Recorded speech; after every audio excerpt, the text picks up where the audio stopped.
Venezuelan presidential candidate Nicolas Maduro denounced that the far right was hiring Colombian paramilitaries to create chaos in the country during his electoral campaign. Israel committed a new war crime by attacking a school in Gaza, killing nearly 30 Palestinians. The Ethiopian Prime Minister Abiy Ahmed landed in Port Sudan to meet with the President of the Sunni Sovereign Council and Army leader Abdel Fattah al-Burhan in the first official visit since the beginning of the conflict in the country.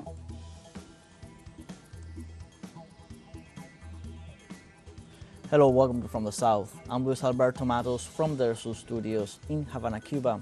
We begin with the news. In Venezuela, presidential candidate of the Great Patriotic Poll, Nicolas Maduro, denounced on Tuesday that the far right was hiring Colombian paramilitaries to create chaos in the country during his electoral campaign.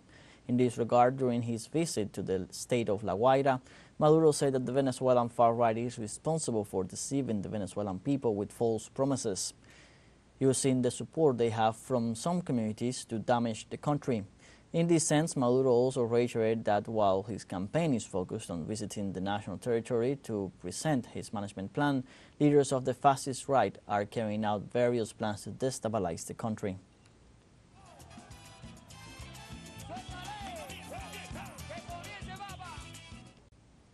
Also, the president of Venezuela, Nicolas Maduro, visited the town of Cumanacoa to inspect the progress made in the recovery efforts after the passage of Hurricane Beryl, following the overflowing of the Manzanares River as a result of the rains caused by Beryl. The president of Venezuela, Nicolas Maduro, together with other high officials, made an inspection of the affected areas. The phenomenon left more than 7,900 houses affected and at least 6 dead. In addition, the head of state activated the presidential command post in Cumanacoa to tend to the families and closely supervise the progress in the reconstruction work being made.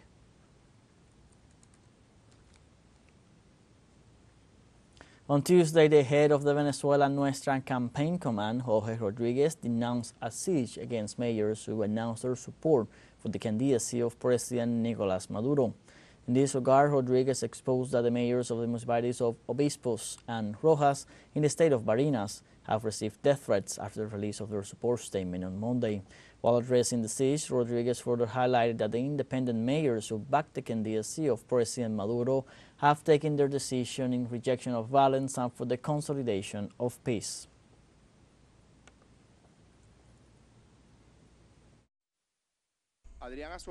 The statement of the mayor, Adrián, cannot be taken lightly. It is an elected official in the year 2021. He won the mayorship in that year, and he has also received death threats. He's also received threats that his home and vehicle will be burned. Days away from the presidential elections in Venezuela, different candidates continue touring the country as part of their campaigns. Our correspondent Adriana Sivori has the details. The presidential aspirant of Chavism of the Great Patriotic Poll has been visiting several places in the country, from the state of Miranda, that of fertile land and industrial parks, to the capital. Today I am more prepared than ever. I have the reins of the economy. I have the reins of popular power. I have the reins of military power.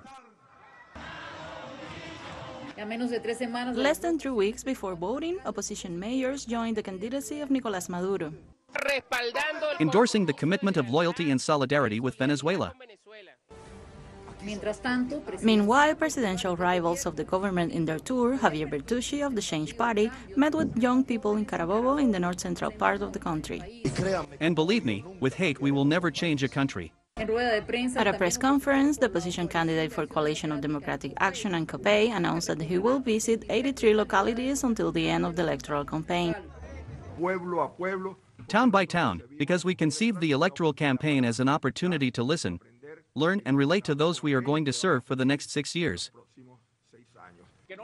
Antonio Carri, who considers himself independent, announced in a meeting with journalists from the oil state of Zulia an emergency plan to be activated during his administration.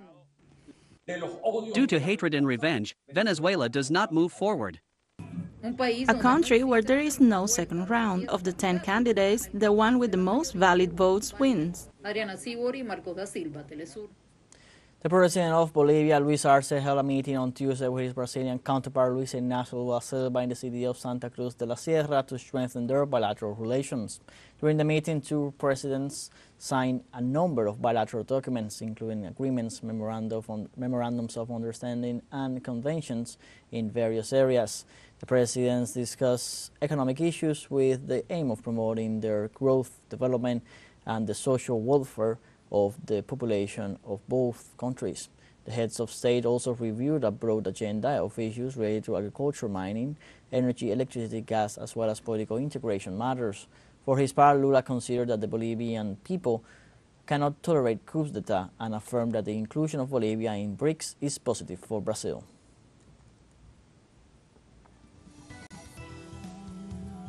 Let's take a short break, but remember you can join us on TikTok at Telesur English, where you'll find news in different formats, news updates, and much more. Those stories coming up. Stay with us.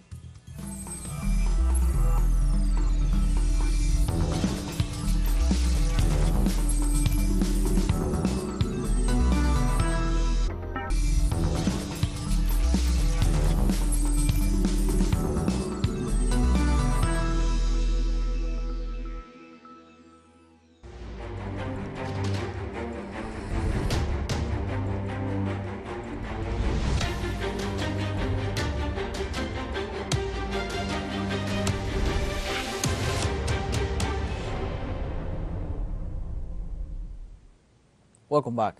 On Tuesday, Israel committed a new war crime by attacking a school in Gaza, killing nearly 30 Palestinians. In this sense, the Israeli occupation army shelled a school building used as a shelter by hundreds of displaced families in the village of Abasan near Han Yunis in the Gaza Strip. Meanwhile, medical officials confirmed that 29 people were killed, most of them children and women, while 53 were injured. Precisely, this is the fourth Israeli bombing to hit an educational facility in the last 4 days, as more than 500 people have died in schools and other shelters run by the United Nations Agency for Palestinian Refugees in Gaza since October 7th.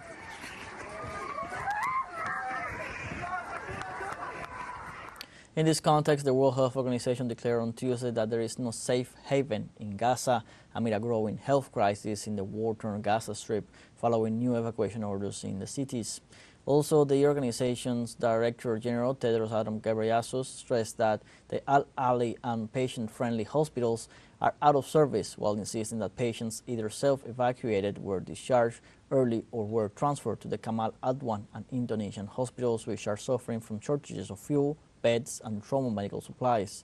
The representative added that the Indonesian hospital tripled its capacity, while the Al-Hilal hospital is under evacuation order, but is still partially operational. Meanwhile, As-Sahaba and Al-Shifa hospitals are close to being evacuated but remain operational.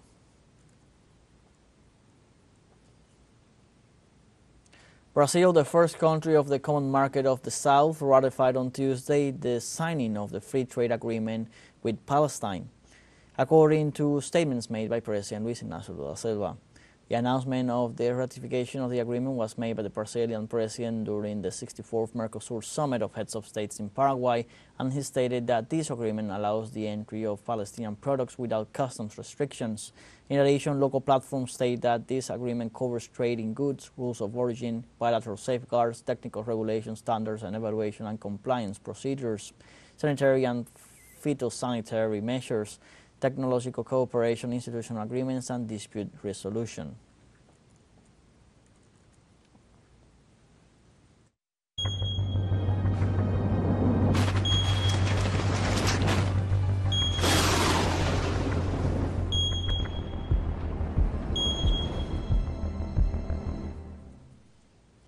In Brazil, the state of Amazonas declared the emergency for 20 municipalities located on the rivers Jurua, Purus, and Alto Solimões due to the severe drought they present, by decree that will enter into force this Friday for a period of 180 days. The territorial government also declared an environmental emergency as a result of the fires in southern Amazonas, Manaus, and the metropolitan region. The river levels in all the channels of the Amazon are below what expected for the period due to the low rainfall.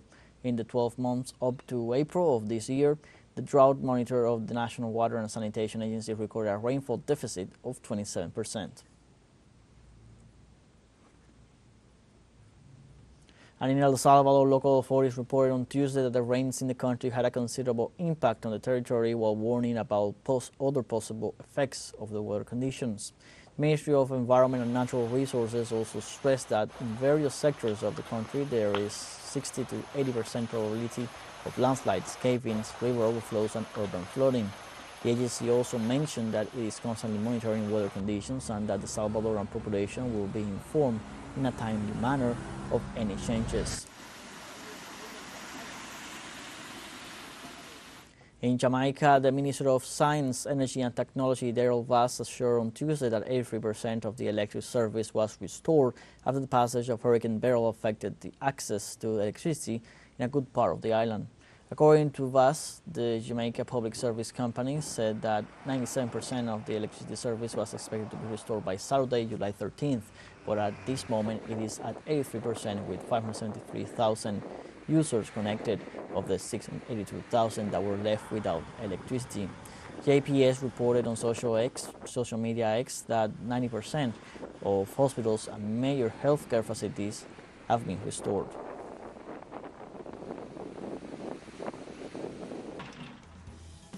We now have a fun short break coming up, but before we invite you to join our WhatsApp community for our English-speaking audience. You can scan the QR code on screen to join directly, share the link to reach more people. Constant news coverage of Latin America and the Caribbean as well as the rest of the world. Fun short break, don't go away.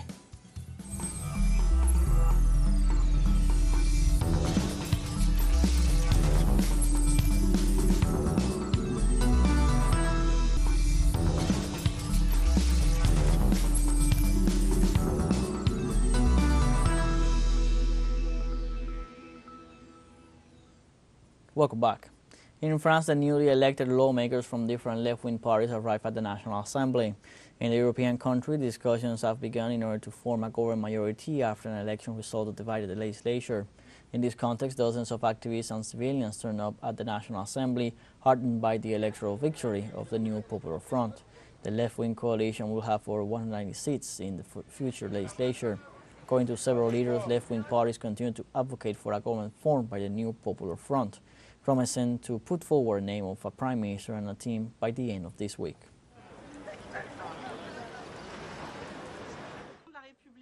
The president, who seemed to want to clarify things, has only provoked disorder. Clarity will come from the new Popular Front. The new Popular Front came first in the legislative elections. It is the leading Republican force in this country and therefore has the responsibility to form a government to implement the public policies expected by the French people.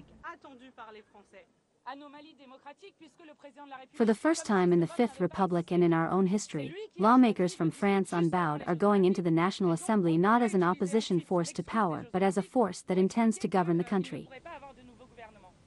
Chinese government denounced the North Atlantic Treaty Organization for slandering, attacking, and holding China responsible in order to fuel tensions in the Asia-Pacific region. Foreign Ministry spokesman Lin Jian said that China advocates for world peace and contributes to global development and international order. The spokesman added that the country maintains an objective and fair position on international and regional conflicts such as the Ukrainian crisis. Furthermore, Lin Jian urged NATO to form a fair perception of China, stop creating enemies, and to instead take concrete action for the benefit of world stability and development.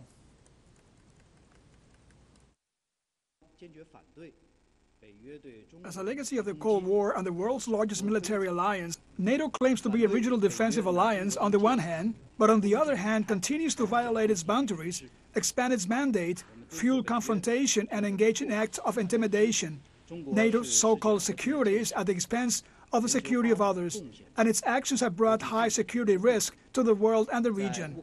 China firmly opposes its action of defaming, attacking, and blaming China. China also opposes NATO's use of China as an excuse to inflame regional tensions in the Asia-Pacific region. The Ethiopian Prime Minister Abiy Ahmed landed on Tuesday in Port Sudan to meet with the President of the Sudanese Foreign Council and Army leader Abdel Fattah al-Burhan. With this visit, Ahmed becomes the first president to visit the country since the beginning of the conflict between the army and the paramilitary Rapid Support Forces in April 2023. The meeting was set to discuss bilateral relations between the two nations and to find sustainable solutions for the stability of Sudan. The Ethiopian Prime Minister expressed the importance of peace as a basis for development and reiterated that the country's problems should be solved without external interference.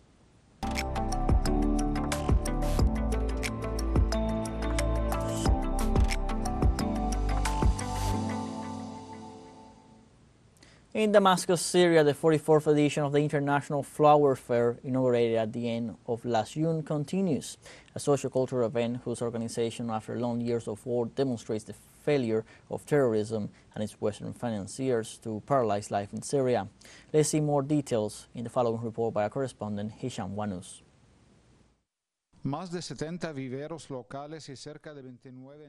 70 local plant nurseries and about 29 foreign entities exhibit the products of flowers, ornamental, medicinal and aromatic plants in this fair, organized by the Syrian Ministry of Tourism and the Governorate of Damascus in the central and emblematic Tishrin Park in the capital, in order to promote the culture of plant preservation and to send a message of beauty, love and peace from Syria to the whole world. Siria es el país jazmín y su capital Damasco es la capital de todos los árabes. Syria is the country of jasmine, and its capital, Damascus, is the capital of all Arabs. Our participation today aims at deepening the fraternal relations between our country and the Syrian Arab Republic, and we hope that in future fairs of this kind, we can have greater participation of both the public and private sectors.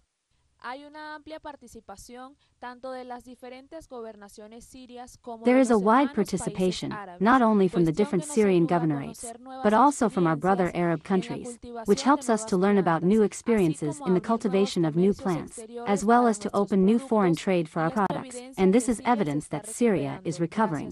Thank God.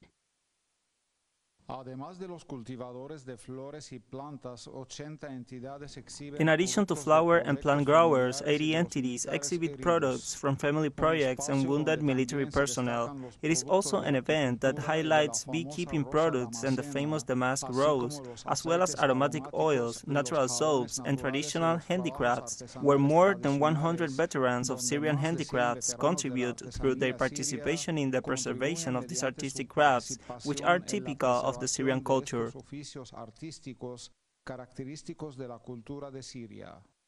The setting is very beautiful, because in addition to the exhibition of flowers and the organization of cultural activities, there are pavilions for the exhibition of handicraft products that are extremely beautiful and also an essential part of our heritage and our traditions in a beautiful combination with the environmental products. The representative symbol of this year's fair is the damask rose due to its importance. Therefore, we are trying to promote its cultivation all over Syria and use the income from its products to improve the national economy, such as perfume, rose water, rose oil, rose juice, sweet composts, shampoos, and creams to soften and protect the skin.